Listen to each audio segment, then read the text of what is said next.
Welcome to the Demonstrating Implementation Excellence stream of SNOMED CT Expo 2020. My name is Liara Tatina and I'm Customer Relations Executive for Asia and Pacific at SNOMED International. I will be moderating today's session. Please use the question and answer box to type your questions to present it during the session, and all questions will be answered at the conclusion of presentation. I am now pleased to introduce Matthew Cordell from Australian Digital Health Agency, who will be presenting a review of the impact of synonyms on search functionality and user experience. Matthew, please proceed. Thanks, Liara. So as Liara said, I'm a terminology specialist with the Australian Digital Health Agency, and we're the National Release Centre for SNOMED CT across Australia. And we've been operating originally under the name of the National Health Transition Authority, NETA, and we became this new ADHA organisation nearly 4 years ago. This is a quick overview for the organisation. Sorry. These are our 7 work streams that we operate under,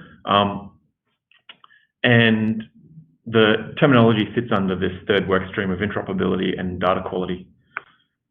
A brief intro of how we approach implementation within Australia. Our recommendation for users is to adopt SNOMED natively, and that's with SNOMED right at the interface and coded as they enter data. There is reference terminology implementations, but we discourage that because there is that maintenance of both the local code system and the mapping between that and SNOMED CT. Our belief is that it's a lot less work for implementers to worry about if they're doing it at the interface. And plus they get the benefits of regular updates to SNOMED. A lot of the local code systems that are in use, some of them might not have been updated in 10, 20, 30 years. So we keep up to date with SNOMED terminology. They'll get new tests, new diseases, new things that we add through. So most of what I'm talking about today is really around how SNOMED comes through at the user interface and how that affects the user experience. I'm not at all a UI, UX expert at all. And so what I'll be talking about are very basic sort of things that if you do a search for user experience guidelines, you'll find similar things like this, and just some quick links off from Google for these sort of things. The aesthetic integrity and consistency, I thought that was a good summary of just how the terminology looks on the front screen, and that comes from the Apple guidelines for just general user interfaces. And I think Apple's got a well-standing reputation for how well their products look. And I'll go through each of these on the next few slides. So when we talk about aesthetic integrity and consistency, in terms of terminology, that's really how the terms come across on the screen to the user. And this is just, there's a part of this is how it actually looks to the user. And you can see on this example, I've done, let's say, a search for the term urine 24, and I've got 2 sets of results, both showing the exact same set of concepts. But the way these are presented, there's just that visual feel to it. And some of the issues that we might encounter as a user is that the positioning of certain words are mixed across the screen. So on the left here, you can see that our term 24-hour sometimes is at the start of the string, sometimes towards the end. We've got different verbs used, such as measurement and assay. And I guess the impacts for this as a user in that they can't easily scan this information. By having it presented consistency, as we have on the right, we've got our specimen type consistently down the left, what's being measured next, and then 24-hour urine measurement at the end of the string, and using that consistent verb of measurement at the end. Aside from just looking good, this also has a few cognitive impacts for the user in that they're not trying to determine if a measurement and an assay are slightly different sorts of tests. They can just scroll down that list through the middle, knowing that that's the bit that they're really interested in, because all the start and the end of the string is identical between each term.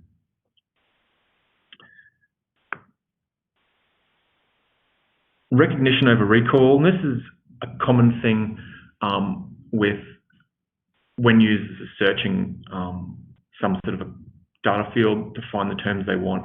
We don't want them to have to learn the terminology and how SNOMED likes to do things a certain way, that and not just SNOMED, but other code systems where they might think, well, this system always puts the specimen at the front of the term, followed by the disease and something else. We want the users to be able to search using the terms that they're familiar with, the words they want to say. And I think a really good example here is this one of a user searching for, they type in cancer, they want to find something to do with cancer. And they get results back for carcinoma of prostate, malignant neoplasms, malignant tumours, this variety of words, and not all of these actually contain the term that they want, but they'll find the things that they're actually looking for. So, and obviously that they probably want something a bit more specific than just the word cancer, and as they refine that search with more terms, it'll narrow up. But it means that they don't have to know that the terminology always says malignant neoplasm, or that it says malignant neoplasm in certain situations. Just letting them use their own words to search. And finally, managing decision fatigue. That comes into with a variety of the previous mentioned things, but the first thing which we always strongly discourage for implementers is not to use a drop-down box with a scroll bar. If you've got terminology on the interface in a drop-down list, that's fine, but if there's more than 6 or 7 things to select from, or so many that you need to use a scroll bar, then that's not the right component to be using. We really should be looking at autocomplete combo boxes, search fields, when we want to search on a large set of terminology. And really, you only want to show the user about 6 or 7 entries. That seems to be around the common set in a lot of guidelines. You see things like Amazon and Google, they use 6 or 7 results whenever you do a search. And if that search doesn't contain the results that you need, it's up to the user to provide a little more information to refine that search a bit better. The next thing is to make the search fields context sensitive. Don't ever search the entirety of the terminology because the user is going to get a lot of noise. They're going to get concepts that are irrelevant to what they want to do. If you've got a field where the user is searching for procedures that are to be performed on a patient, limit that search result to just the procedure hierarchy. If it's a field for, say, a reason for presentation, you might want to include both the clinical findings, the situation hierarchy, and maybe even the procedure hierarchy if patients are presenting for procedures. That's up to each field within the interface and system to determine what they want the users to look for. That will also help the results be a lot more specific to what the user's after.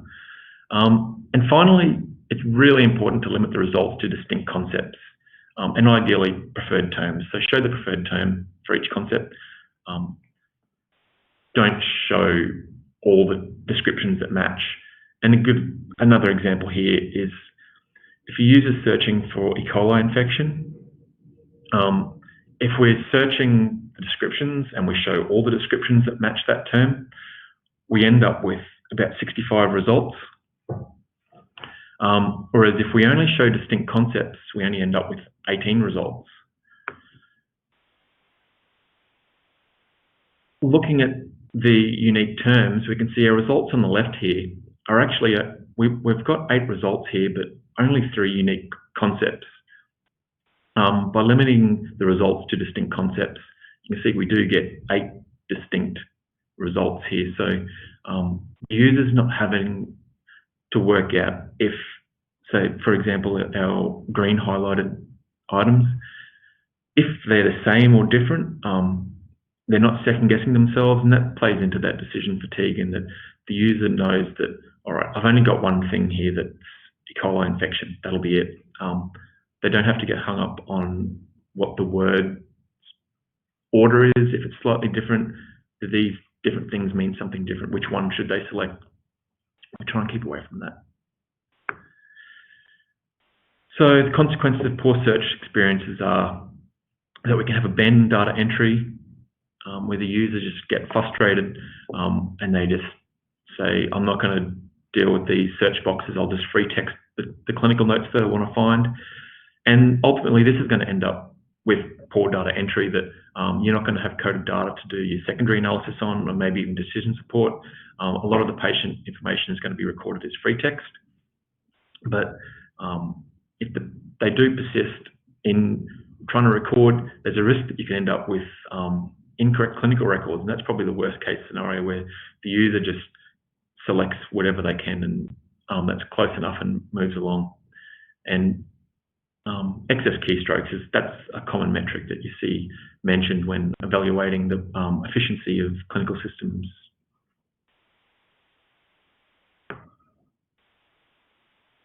So how does the user experience come into play here? Well, obviously searching algorithms have an impact of the kind of results that are returned, and we don't have a lot of control over that, and we don't necessarily need to. That's, I guess, a market differentiator for software vendors of how good their search is. And you can see here I've compared the search results between the SNOMED International browser, Onto Server's Shrimp browser, and a MariaDB full text search. And you can see I've got very similar results for a search for arteriovenous malformation.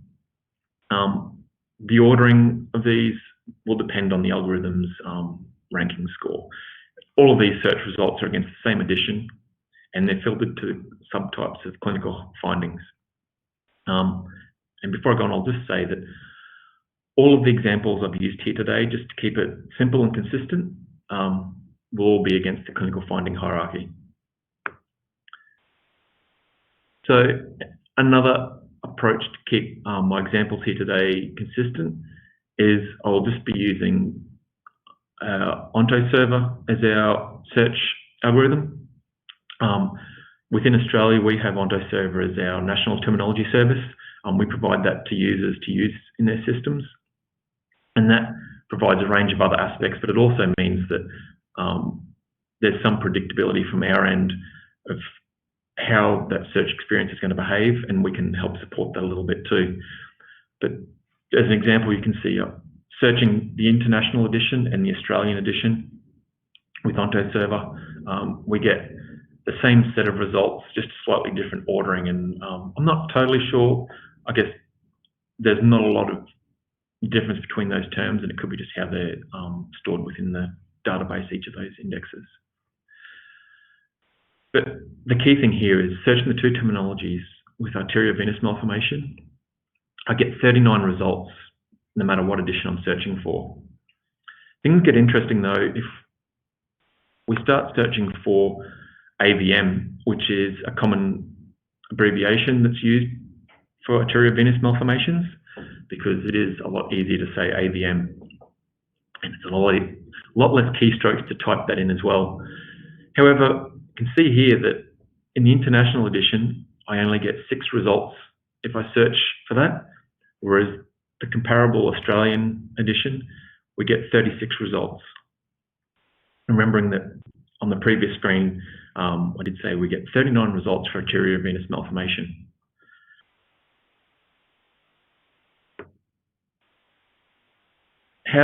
What's happening here? So this is a result of the presence or absence of synonyms within the terminology.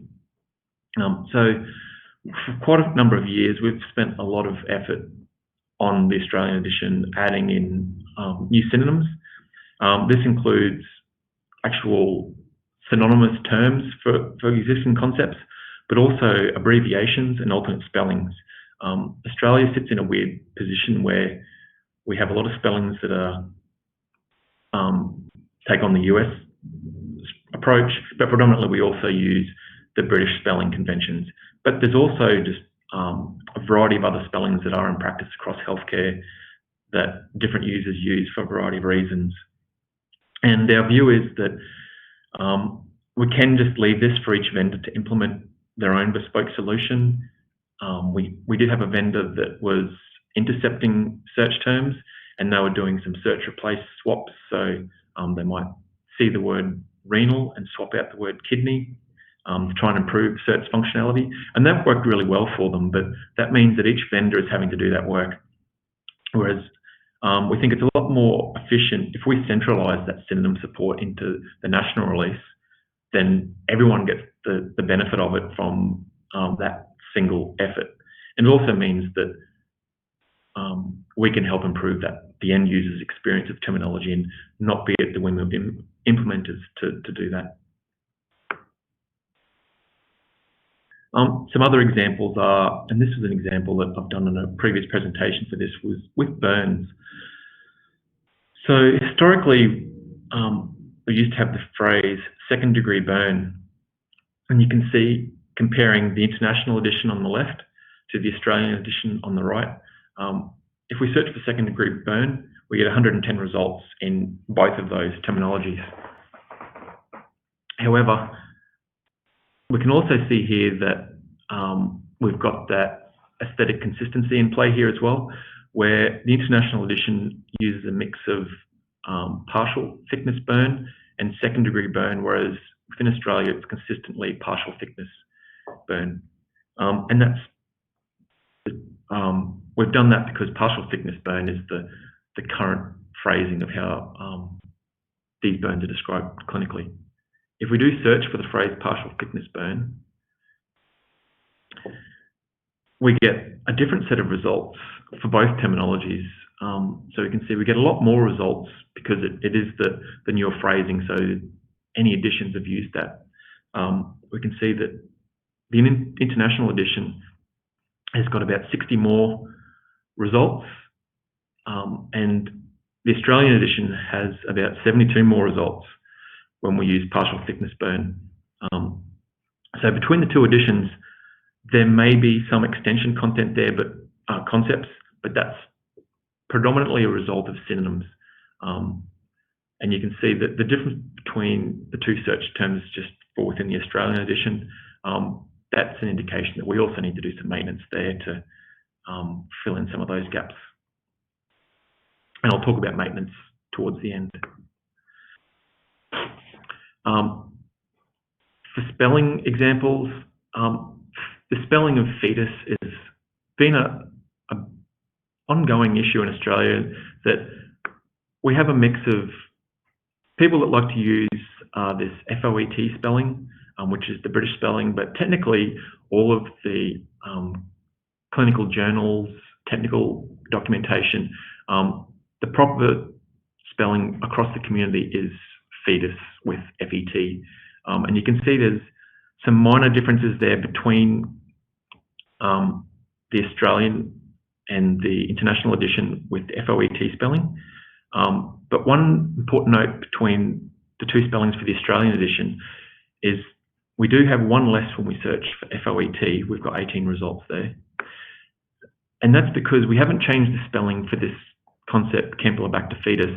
And that's because it's a proper noun, and that's the name of that organism, and it shouldn't ever be spelt the other way. Another common one is drug names with spellings. We've had a project recently within Australia to standardise to international ingredient names. And so the example here was the use of lidocaine and lignocaine. And in this example, we've got both editions of the terminology, international and Australia, and both spellings are both supported. So you can see the user's going to get results no matter what they search for, lidocaine or lignocaine.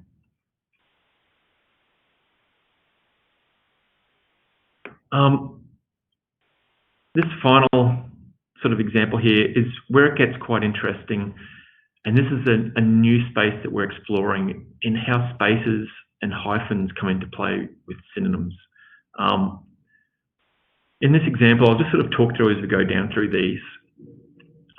We found that the presence of spaces and hyphens are treated identically within our search algorithm. So the first two examples here, whether you use post-operative with a space or a hyphen between those two terms, you get the exact same result. So that doesn't affect the search algorithm. If there's no space though, you can see in either edition, post-operative is a single word, there's substantially more results. And an example where that might come into play of if a user is searching for either post-operative infection or post-operative infection without a space, it can be the difference between no results and 9 results. So there's an impact there. The trick is, though, it's not predictable, and if we use a similar phrasing and say post-surgical infection, we actually get 0 results without the space and 1 result with the space. So we haven't nailed down an effective way to do this that doesn't involve creating every permutation of spaces and hyphens, and the English style guides are varied of how these sort of words should be handled. And other languages, I'm sure, have their own nuances of how things work like this. So this is a new challenge that we haven't totally resolved yet, but we know it's one that we need to sort of do a little bit of work on. So how do we go through this work? It involves a mix of being proactive and reactive. So the reactive part relies on responding to stakeholder feedback. So we might have someone approach us and say, I noticed that when I search for post-surgical infection without a space, I do get results and I don't get results. Rather than just fix the concept that they were looking for, we'll expand that and say, all right, the issue was that they couldn't find post-surgical infection, but the issue was really with post-surgical spelling. So we'll do a search for all the concepts that may be affected by that term, post-surgical, and we'll do edits across the whole terminology, and that could be 10 concepts, it could be 500 concepts, that we expand that so that that one request for a single concept actually has a lot bigger impact on the terminology. And we also do it proactively as well. So the terminologists that are working with this every day, they'll identify patterns as well that could be actioned. And then we've got adjacent projects. And so a good example for this was the IHIN project, which was an initiative by the TGA, our drugs authority, to normalise drug names. And it was really for our drug terminology project, AMT. But we also applied a lot of those rules to the rest of the terminology. So things like pathology, where they may use a different spelling to drugs, we still were prompted to sort out the spelling for drug names for both using that.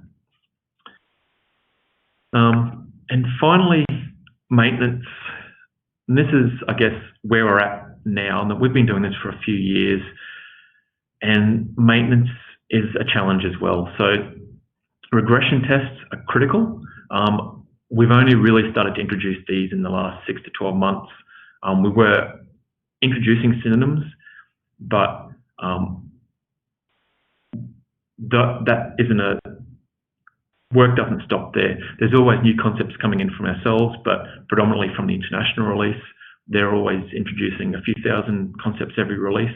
Some of those may need new synonyms. So you need to have tests that look for those every release and action them as well with your historical rules. You can have diligent authors and editorial rules, but it's really hard for humans to keep in their head a list of several hundred rules. I think we've done about just over 100 of these synonym activities lately, and it's only going to grow, and humans aren't really capable of that, which comes on to automation. The more you can automate this sort of thing, detect where these synonyms are needed and what they need to do, that's a big help as well. But ultimately, it is a really challenging thing, and but we've definitely found that our users find a lot of benefit from it. We get a lot less negative feedback about not being able to find the concepts they want because the experience is a lot more consistent. So it's effective, but it's a lot of work, and it's probably something that we can look at collaborating internationally, where countries that share a common language can share some of those synonyms and distribute the work a bit and benefit from the efforts that everyone have done. And that's pretty much it from me. These are all of our links. So we've got the link to the agency's website, but the terminology service, we have healthterminologies.gov.au. That's where all of our SNOMED AMT services come through, including our national terminology service and all the support we offer through that. So yeah, that's all. Thank you for joining in today.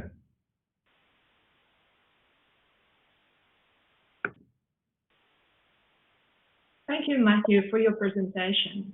Can I ask that the attendees give us a moment while we switch over from our pre-recorded content so that Matthew can address the questions you have been submitting live. Please also note that this session will be available on the event platform for the next 3 months. Hello, everyone. We have a few questions in the audience, and we'll start with those that came in first. So Matthew, could there be instances where repositioning components of clinical concept descriptions changes the meaning? No, there shouldn't be. If the meaning of a concept changes, it's generally retired from the terminology. So yeah, the concept itself means what it means, and where it's positioned, that I guess the only repositioning are improvements. Yeah. Okay, thank you. Great. The next question is about the role for something like Talman when a series of similar terms are displayed. Would there be a role for it? That's something we're just currently looking into now for medicines, with the Talman synonyms. Really, they don't affect search, but how users read the term, and that's an interface presentation thing, and we're still looking at how we would implement that with our services. But yeah, it could be, but it wouldn't affect search results, just how it looks to the user, because it's the same word, just format. Great.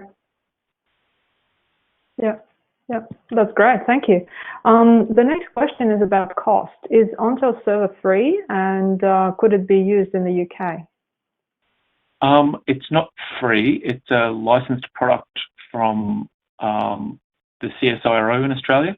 I think there's a few presentations from guys there, and they're, I think, a sponsor for this as well. So you can get in touch with them, and I know they've had discussions with people in the UK as well. But we've licensed it for use within Australia. So we can follow that up more if you need contacts. You can either get in touch with me or one of the guys from CSIRO. Sure, great. And we'll take one more last question. When you search using a synonym, do you display the PT only or preferred term? Yeah, our recommendation is always just to show the preferred term, so that, I guess, there was the example in there with the E. coli search, where if you show all the synonyms, you really end up with the same concept appearing up to 5 or 6 times if there's that many synonyms. And we rely on the user then to cognitive connection. Okay, that's great. Thank you, Matt. Thanks for a great presentation. Thanks, everybody, for your questions. And we're finishing the session and wish you all the best for the rest of the conference. Thanks and goodbye.